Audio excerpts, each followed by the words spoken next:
None of us as adults would actually sign up to go sit in a desk, in a chair for 6 to 8 hours a day. So I have a hard time believing that we still make kids do it. Day after day, as the school principal or school leader, going into classrooms and just seeing how disengaged kids were. I don't think it's because the teacher up there isn't trying really, really hard. I just think it's a really, really tough product to deliver.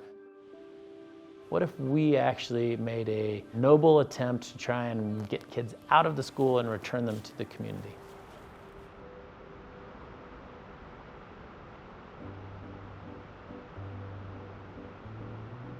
We are not starting a school because we don't believe in public education. We are trying to model what middle school could look like. We have the exact same population as we have here in the Denver metro area or that is common in Denver public schools. Our cost per kid is the exact same as it is for kids here in Denver public schools. The whole point of our relationship here with Denver Public Schools is we're trying to kind of prove a model, but just outside of the constraints of the traditional school system.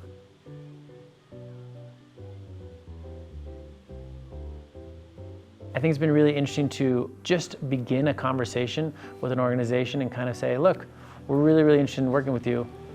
And what could it look like if we worked with you beyond the one-day field trip?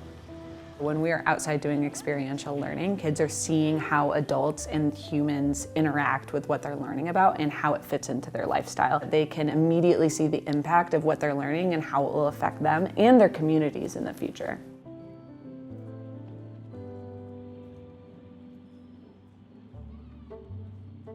When we are, say, spending 6 weeks at the zoo, students are going to be collecting data about different species at the zoo, and that's actually data that the zoo has asked for in their operations, and our students get to be a part of helping them achieve their goals.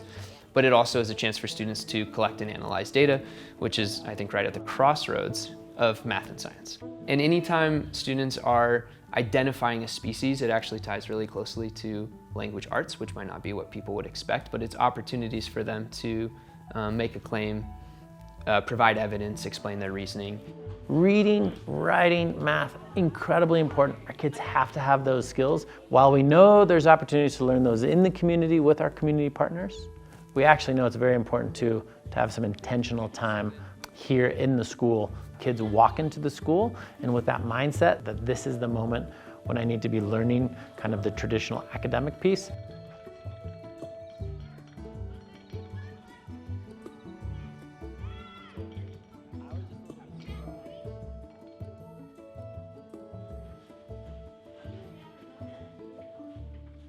During wind time, students have small groups where they receive direct instruction from one of our guides in either language arts or math.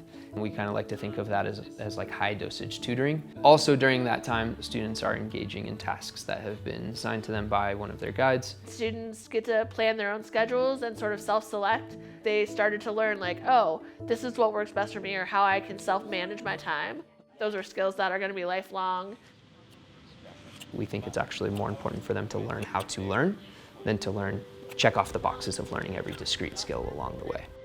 The hope is that we are going to have such an impact on the education system that the education system eventually says, yeah, this needs to be part of how we're educating kids moving forward.